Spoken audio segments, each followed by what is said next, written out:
আজি আপোনাৰ কাৰণে গুৰুত্বপূৰ্ণ ভিডিঅ' লৈ আহিছোঁ। আজি SIR গুৰুত্বপূৰ্ণ আপডেট আহি গ'ল। ইতিমধ্যে বিহাৰত SIR কাম সম্পূৰ্ণ হৈ গ'ল। ইতিমধ্যে কিন্তু অসমত SIR কাম আৰম্ভ হৈ যাব। তাত কিন্তু আপোনাৰ NRCৰ ফাইনেল কপিটো লাগিব।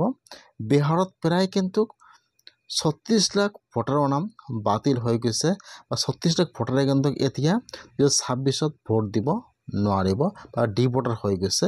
সেইকাৰণে অতি সোনকালে আপোনাৰ নথিপত্ৰ ৰেডি কৰি ৰাখি দিয়ক। ইতিমধ্যে কিন্তু অসমত SIR কাম আৰম্ভ হৈ যাব। তাত কিন্তু আপোনাৰ NRCৰ ফাইনেল লিষ্টটো দেখুৱাব লাগিব। কেনেকুৱাকৈ আপোনালোকে NRCৰ ফাইনেল লিষ্টটো আপোনালোকে আপোনাৰ নিজৰ মোবাইলৰ পৰা ডাউনলোড কৰিব। মই আজি এইটো ভিডিঅ'ত আপোনালোকক সম্পূৰ্ণ প্ৰচেছ ষ্টেপ বাই ষ্টেপ দেখুৱাই দি আছোঁ। কেনেকৈ আপোনালোকে লিষ্টটো ডাউনলোড কৰিব চাই লওক। এতিয়া আপোনালোকে ফাৰ্ষ্ট আপোনাৰ মোবাইলৰ যিকোনো এটা ব্ৰাউজাৰ অপেন কৰি ল'ব। আপোনালোকে ইয়াত লিখিব NRC ফাইনেল লিষ্ট, লিখি চাৰ্চ কৰি দিব।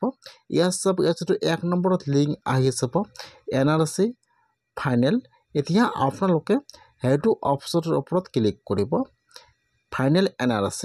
মই কিন্তু আপোনাৰ সুবিধাৰ কাৰণে অপশ্যনৰ লিংকটো মোৰ ডিছক্ৰিপশ্যনত দি দিছোঁ। আপোনালোকে ডাইৰেক্ট ক্লিক কৰি এইটো অপশ্যনত আহি যাব। ফাৰ্ষ্ট চাব দিয়া আছে, ইয়াত আপোনালোকৰ NRCৰ ARN নম্বৰটো বহাই দিব। তলত যিটো কেপচা আহি যাব, কেপচাটো বহাই দিব। যদি আপোনালোকৰ NRCৰ নম্বৰটো হেৰুৱাই গৈছে বা আপোনালোকে আপোনাৰ NRCৰ ARN নম্বৰটো নাজানে, কেনেকুৱাকৈ আপোনালোকে NRCৰ ARN নম্বৰটো ক'ত পাব নেক্সট ভিডিঅ'ত দেখুৱাই দিম। এতিয়া আপোনালোকে ফাৰ্ষ্ট ইয়াত NRCৰ ARN নম্বৰটো বহাই দিব। নম্বৰটো বহাই দি আপোনালোকে এতিয়া ইয়াত যিটো কেপচা দিয়া আছে, এতিয়া আপোনালোকে ফাৰ্ষ্ট ইয়াত কেপচাটো ৰিফ্ৰেছ কৰিব লাগিব। নহ'লে ইয়াত কেপচাটো ইনভেলিড দেখুৱায়। সেইকাৰণে আপোনালোকে ফাৰ্ষ্ট ইয়াত NRCৰ ARN নম্বৰটো বহাই দিব। তাৰপিছত ইয়াত কেপচাটো ৰিফ্ৰেছ কৰিব। তেতিয়া ইয়াত নিউ কেপচাটো আহি যাব।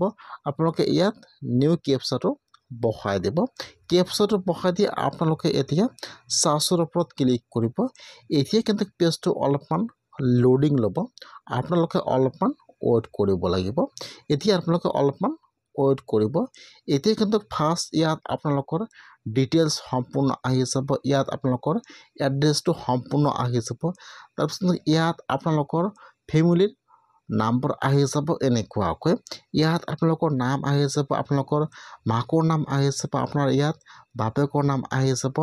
এই ফলত লিখা থাকিব একচেপ্ট।